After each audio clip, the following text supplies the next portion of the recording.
Assalamualaikum warahmatullahi wabarakatuh. A'udzu billahi minasyaitonir rajim. Bismillahirrahmanirrahim. Alhamdulillahi rabbil alamin. Rabbi shrah li sadri wa yassir li amri wahlul 'uqdatam min lisani yafqahu qawli. Amma ba'du. Para pemirsa sekalian, marilah pada pagi hari ini kita sama-sama belajar membaca kitab Tafsir Munir karangan Imam Nawawi Al-Bantani, yaitu bagian muqaddimahnya. Bismillahirrahmanirrahim. Alhamdulillahilladzi tawaddu'a kullu syai'in li'azmatihi. Dengan menyebut nama Allah yang maha pengasih lagi maha penyayang. Alhamdulillahilladzi tawaddu'a kullu syai'in li'azmatihi. Segala puji bagi Allah yang segala sesuatu merendahkan diri di hadapan besarannya. Wa dzalla kullu syai'in li'izzatihi. Merasa hina di hadapan keagungannya. Wastaslama kullu syai'in li qudratihi, dan semuanya bertekuk lutut pasrah karena kekuasaannya. Wa khada'a kullu syai'in li mulkihi fa subhanallahi syari'ul ahkam al-mumayyizi bainal halali wal harami. Ahmaduhu ala ma fataha min ghawamidil ulumi bi ikhrajil afhami. Wassalatu wassalamu ala sayyidina Muhammadin alladzi azala bayanahu kulla ibhamin wa ala alihi wa ashabihi ulil manaqibi wal ahlami sholatan wa salaman daimaini ma damatil ayyam.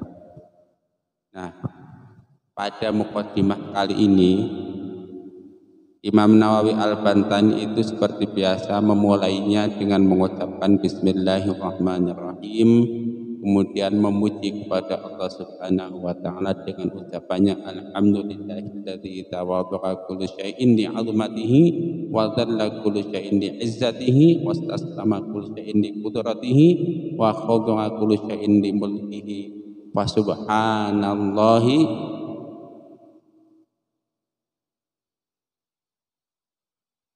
syari'il ahkami. Kemudian Imam Nawawi juga membaca tasbih kepada Allah Subhanahu wa taala. Al-mumayyiz bainal halal wal haram. Di syariat Allah Subhanahu wa taala itu syariat yang membedakan antara halal dan haram. Wa ahmaduhu ala ma fataha min qawamidil ulubi bi ikhrajil afhami. Dan hanya Allah lah tentu yang memberi kepahaman kepada para makhluk. Wassalatu wassalamu ala sayyidina Muhammadin alladzi azala bayanahu kulla ibham. Salawat dan salam semoga dilimpahkan kepada Nabi Muhammad sallallahu alaihi wasallam yang penjelasannya telah menghilangkan keraguan-keraguan, telah menghilangkan kesamaran. Wa ala alihi wa ashabihi, dan juga semoga melimpah kepada para keluarganya dan juga pada para sahabatnya yang mempunyai nasab yang mulia. Daimaini madamatil ayyam, selama hari ini tetap. Amma ba'du. Setelah membaca bismillah, alhamdulillah, sholawat dan salam, fayaqulu ahqarul wara Muhammad Nawawi qad amaroni ba'dul izzati indi an aktuba tafsira lil Qur'anil Majid fataraddadtu fi dzalika zamanan tawilan khaufan min ad-dukhul fi qoulihi sallallahu alaihi wasallam man qala fil Qur'ani bi ra'yihi fa asaba faqad akhta'a.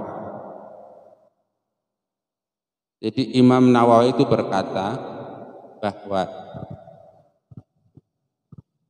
para pembesar zaman itu, maksudnya itu para ulama lah, teman-teman dekat dia yang tahu tentang keilmuan Imam Nawawi itu memerintahkan dia atau meminta kepada dia agar menyusun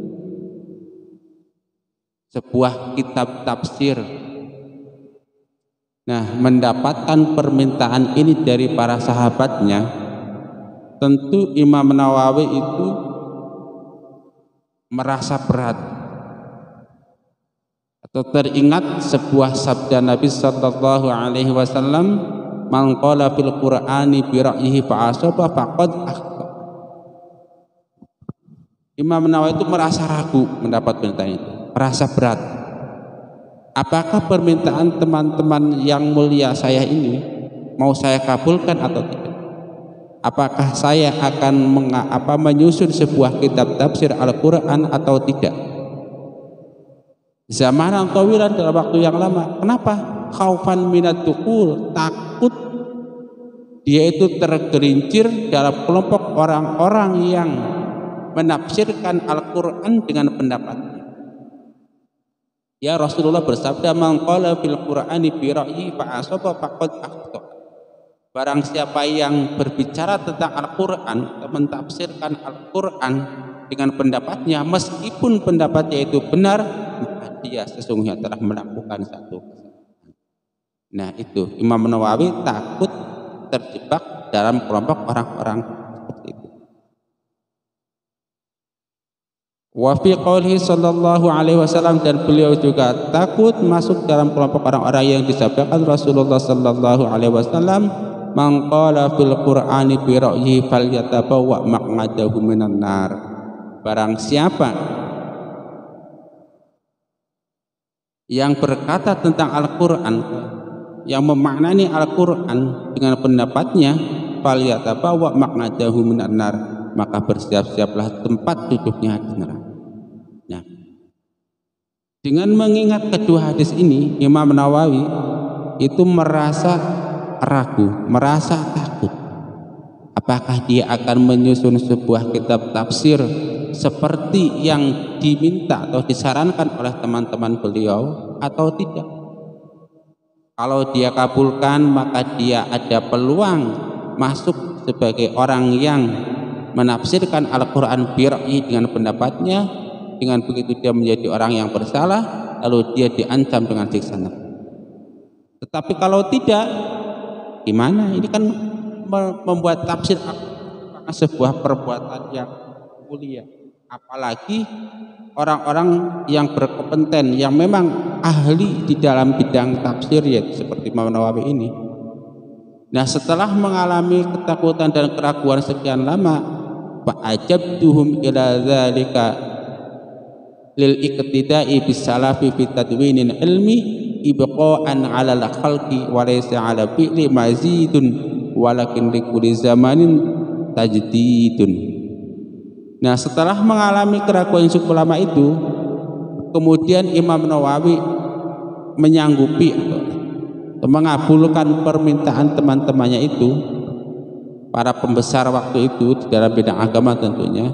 Ila dzalika, kenapa dia mengabulkan meskipun ada ancaman kedua hadis Nabi itu tadi?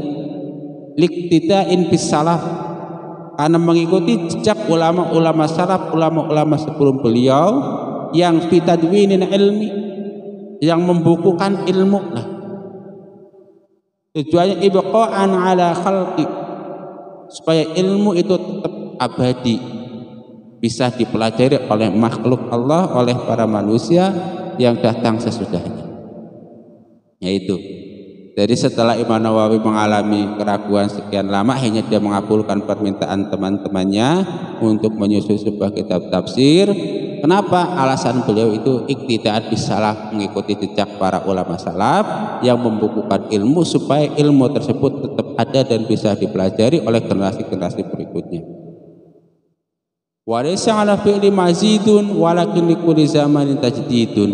Dan di sini Imam Nawawi menegaskan bahwa beliau tidak akan menambahkan pendapat-pendapat beliau, tetapi setiap zaman tentu ada pembaharuan-pembaharuan yang perlu beliau perhatikan. Waliyakuna dzalika 'aunan li walil qasirina misli wa akhadtuhu. Kenapa mesti ada tajdid setiap zaman itu? Kenapa beliau mengarang tafsir Al-Quran ini? Waliyakuna dzalika 'aunan li walil qasirina misli. Beliau itu mengatakan supaya apa yang saya kerjakan nanti itu dalam rangka menyusun kitab tafsir ini, aunan itu bisa menjadi penolong bagi beliau, walil qasirin, dan orang-orang yang qasir, yang kurang ilmu seperti beliau.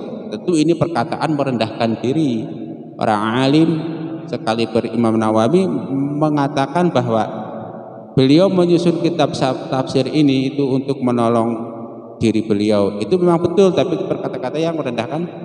Kalau dikatakan oleh orang yang memang bodoh seperti orang bodoh, nah maka itu betul suspeknya. Tapi kalau diucapkan oleh Imam Nawawi, ini merupakan kata-kata yang merendahkan diri. Nah, supaya tentunya supaya bermanfaat kepada orang lain. Wa akhadtuhu minal futuhatil ilahiyah. Nah, dalam menyusun kitab tafsir ini, Imam Nawawi itu menjelaskan kepada kita bahwa wa akhadtuhu, referensi yang beliau gunakan adalah yang pertama tafsir al-futuhat al-ilahiyah, yang kedua wa min mafatihil ghaib, mafatihul ghaib, wa min sirajil munir, dan dari tafsir sirajil munir, wa min tanwiril mikbas, dan tafsir tanwirul mikbas, wa min tafsir Abi Dawud, dan tafsir Abi Dawud. Jadi Imam Nawawi menjelaskan bahwa referensi yang beliau gunakan di dalam menyusun kitab tafsir beliau ini itu minimal ada 5. Yang pertama kitab tafsir Futuhat al-Ilahiyah, yang kedua Mafatihul Ghaib, dan yang ketiga As-Sirajul Munir, yang keempat At-Tanwirul Mikbas, dan yang kelima tafsir Abi Mas'ud. Selanjutnya wasamaituhu ma'al muwafiqati li tarihi marahulabid li kasfi makna Qur'anil Majid. Kitab tafsir beliau yang dia susun itu kemudian dinamakan kitab Marahul Labid li kasfi makna Qur'anil Majid. Marahul Labid lah. Kalau yang di Indonesia itu masyhur dengan nama Tafsir Munir. Termasuk ketika saya ngaji dulu kepada Al-Mukarram Bapak Kiai Haji Ahmad Zaini, yang insya Allah sanad tafsir beliau itu berlanjut kepada Pondok Pesantren Lirboyo. Itu maksudnya tafsir Munir, saya tahunya itu tafsir Munir. Marahul Labid itu kurang populer. Wa 'alal karimi al-fatahu i'timadi wa ilaihi tafwidi wa isnadi wal an asyrahu bi husni taufiqihi wa huwal mu'inu likulli man laji'a. Jadi kira-kira begini, dalam muqaddimah ini Imam Nawawi rahimahullahu ta'ala itu menjelaskan kepada kita kenapa beliau menyusun kitab tafsir Munir ini. Pertama, karena ada permintaan dari sahabat-sahabat beliau untuk mengarang sebuah kitab tafsir yang membantu orang-orang untuk memahami Al-Quran. Nah, mendapatkan permintaan tersebut, Imam Nawawi sempat ragu dan sempat takut kalau dia nanti bisa terjerumus terhadap orang-orang yang menafsirkan Al-Quran dengan pendapatnya, sehingga dia melakukan kesalahan dan diancam dengan neraka. Tetapi pada akhirnya beliau bisa mengatasi ketakutan dan keraguannya tersebut dengan alasan beliau untuk mengikuti jejak para ulama salaf, di mana ulama salaf sebelum beliau itu biasa membukukan ilmu supaya ilmu tersebut tetap abadi dan bisa dipelajari oleh generasi-generasi berikutnya. Imam Nawawi juga menjelaskan bahwa beliau itu tidak menambahkan di dalam menyusun kitab tafsir ini, tetapi meskipun tidak menambahkan, beliau mengatakan adanya tajdid yang dituntut suatu zaman. Dengan kata lain, kalau diperlukan maka beliau akan mencurahkan segala kemampuan ilmu beliau untuk menjelaskan Al-Quran. Sehingga harapan beliau itu kitab tafsir yang beliau susun itu nanti bisa menjadi penolong bagi beliau, juga bisa menjadi penolong bagi orang-orang yang ingin memahami Al-Quran. Nah, beliau juga menjelaskan, setelah menjelaskan penyebabnya apa beliau mengarang tafsir Munir ini, yaitu kan permintaan dari teman-temannya.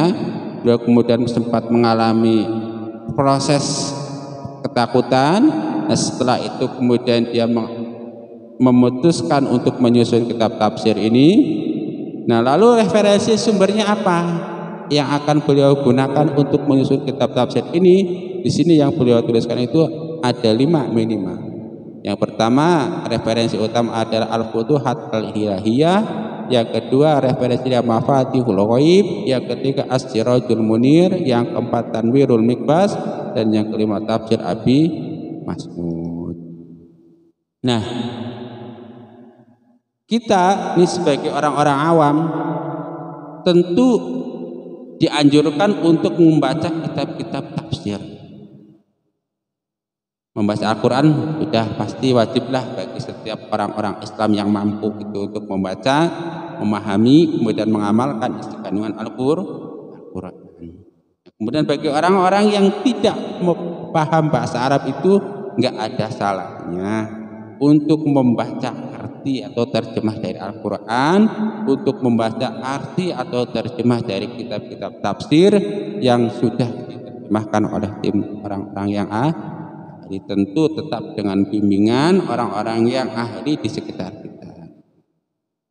Ya, mudah-mudahan dengan kita membaca kitab Tafsir Munir karangan Imam Nawawi ini, atau minimal kita membaca terjemahnya Tafsir Munir ini, kita akan mendapatkan hidayah dan petunjuk dari Allah Subhanahu wa taala. Allahumma amin. Mudah-mudahan apa yang benar datang dari Allah dan yang salah datang dari kebodohan saya sendiri bisa bermanfaat bagi diri saya dan juga bagi orang lain. Allahumma amin. Allahumma inni as'aluka ilman nafi'a wa rizqan thayyiba wa amalan mutaqabbala. Allahumma inni a'udzubika min ilmin la yanfa wa amalin la yurfa wa du'ain la yusma wa qalbin la yahsha. Wallahu muwaffiq ila aqwamit thoriq. Wassalamu alaikum warahmatullahi wabarakatuh.